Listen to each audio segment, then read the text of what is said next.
te actuellement avec la prière là avec la prière daanaka député yu ñu bëri ajjuma bi ñu bëri daanaka génn nañ waaye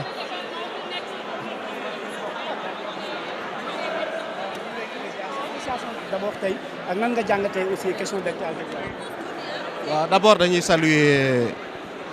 le respect bi am ci règlement intérieur de l'Assemblée parce que loolu la ñuy xaar ci premier ministre mooy respect bi mu respecté l'article 104 du règlement intérieur parce que sama jumle bi mooy 5e fois mu fiy ñëw depuis février 2025 ba léegi loolu la ñuy njëkk a saluer bi ci des tamit ñu koy saluer malgré li muy nekk au-delà de sa casquette de premier ministre nekk président Pastef nga xam ne majorité bi groupe parlementaire Pastef ngay dégg mais terewul question yi nga xam ne moo soxal askan wi posé ko bu jotee dañ koy posé mënoon nañ ñëw fekk li fi daan fekk bu njëkk ay députés yoo xam ne dañ koy xalamal di ko tàccu ak di ko wax li mu bëgg a dégg mais terewul question yi ñu war a posé nañ ko question yi nga xam ne soxal na askan wi posé nañ ko li lay war ni tamit soxal na askan wi dëgg boo seetloo le ministre qui a été le plus sollicité aujourd'hui c'est Cheikh Diba boo seetloo intervenir na 3 à 4 fois moo lay wax ne kon ay question de complaisance amu ci loolu tamit lu ñuy saluer la di ñaan daal tabaski bi ñëw ñu fekk ko ci jàmm.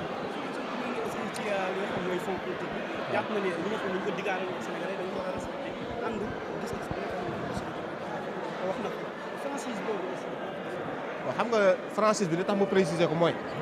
wax na ni Pastef bi ñu bokk ci parti politique te président de la République toog na ba taay ni ci Pastef la bokk Pastef ci divergence ak ci débat d'idées lañ leen xamee terewul xalaatam la joxe mais li jëm ci fonds politique yi liñ diggoon askan wi te mu nekk ci programme bi muy nekk candidat.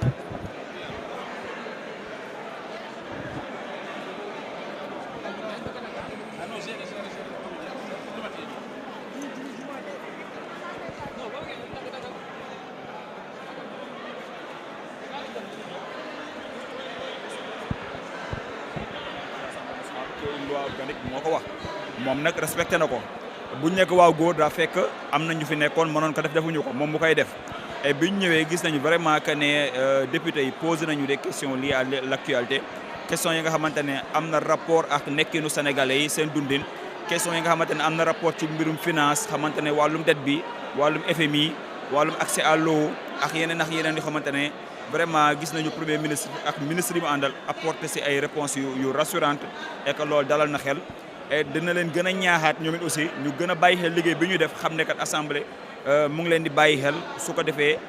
bu ñuy ñëwaat mu am ay jéego yoo xamante ne teg nañ ko ci yi xamante ne moo nekk ay jafe-jafe sénégalais yi. est-ce que càmbar bi nga xam ne da ngeen koy def ci liggéeyu ministre yi. da ngeen ciy boole ñi nga xam ne ñooy seen directeurs yi parce que tey jii nii Sonko joxe na information de taille bi nga xam ne xëy na sénégalais yu bëri dina nekk moo ci.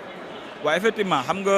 ñun ñooy contrôler l'action du gouvernement bu ñu waxee le gouvernement nag c'est dans son ensemble daa dafa am premier ministre am ay ministre am ay direction maintenant gis ngeen fan yii passe ñu def ay audition yoo xamante ne dañuy auditionner les ministres di leen déglu commission yi aussi noonu la ñu mën a demee ba au-delà également nous avons des moyens de contrôle par exemple am na ay mission d'étude mission d'information parlementaire ay yu mel ni ay kii tamit commission d'enquête yooyu yëpp nekk na mission yi nga xamante ay moyens de contrôle yoo xamante ne assemblée am na ko à travers ces commissions yoo xamante ne mën nañ ko doxal saa yu ñu jugé nécessaire de faire des enquêtes ou bien en tout cas gën a saytu yenn mbir yi ba am ci leeral askan wi mën cee am lu leer mais également surtout ñu jël ci ay mesures pour mën ko saafara. sur la question des fonds politiques également dégg nga li ci ministre bi wax yéen en tant que assemblée ndax pare ngeen tey ngir porter la nga xamante ne moo di réforme yooyu jaare ko ci seen ay propositions yi. waaw effectivement le premier ministre l'a dit moom xam nga initiative de la loi il l'a clairement dit c'est l'article 80 de la constitution appartient concurremment au président de la République au premier ministre et aux députés donc moom mën na jël initier loi projet de loi mu andi ko assemblée nationale nee na mu ngi ci bu ko jëlee après day dem au niveau du conseil des ministres ñu adopté ko bu ñu ko adopté au conseil des ministres bu ñëwee assemblée incha allah rabbi ñun dinañ ko saytu lépp lu ñu ci war a def ñu def ko parce que nous sommes les législateurs ñu ñoo mën a voté te incha allah rabbi bu dee moo gën ci Sénégal te am na yaakaar ni moo gën dinañ ko voté incha allah rabbi. merci bien. kon donc mbokk yi fii la ñu yem ak yéen ci question d'actualité Hamidou.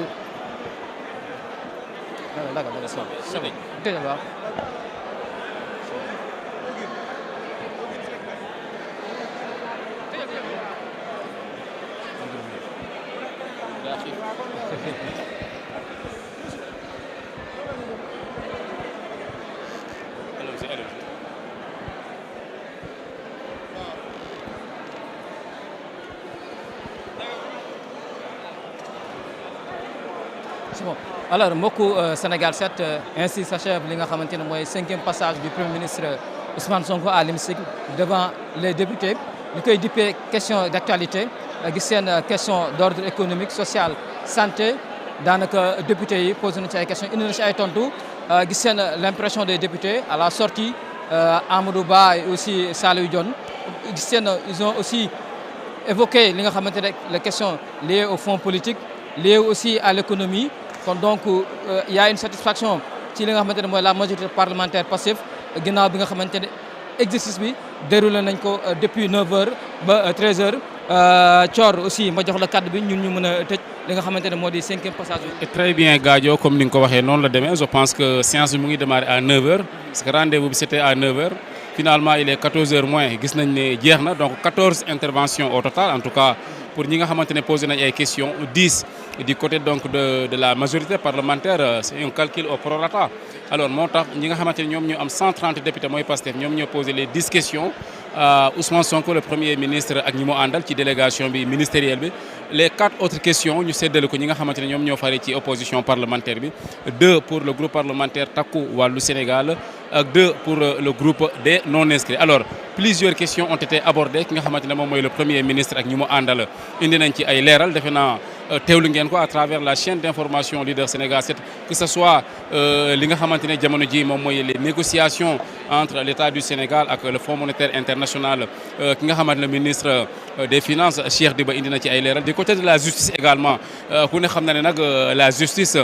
depuis donc ce régime là on en parle il y avait d'abord un premier ministre de la justice Ousmane Diagne bi mu demee ñu indi ki nga xamante ne moom mooy madame Yacine Fall dégg nga li ci Ousmane Sonko wax malgré que am na lu fuité démb à travers la presse ñu ne Ousmane Sonko dal na ci kawam notamment dans le cadre de la reddition des comptes loolu nag ki nga xamante ne moom mooy premier ministre indi na ci ay leeral jàpp na da koy soutenir ci dynamique bi nga xamante ne ci la nekk dem na sax ba wax ne on ne peut pas avoir un meilleur premier ministre en tout cas ku gën a taxaw ki nga xamante ne moom mooy madame Yacine Fall wax nañ également ci li nga xamante ne moom mooy sortie bi nga xamante ne def na ko Ousmane Sonko vis-à-vis de Donald Trump mooy politique bi nga xamante ne jël na ko ba tax ñu bëri jàpp ne bu ñu amulee visa justement comme Baran Fofana li mu waxee noonu mooy sortie bi nga xamante ne Ousmane Sonko def na ko moo tax suñu supporters yi amuñu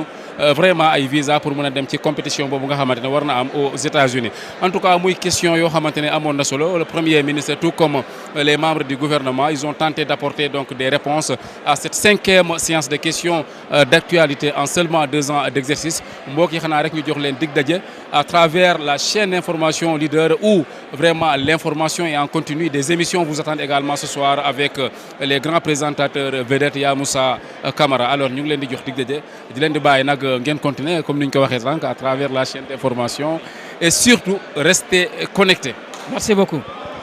Merci Hamidou.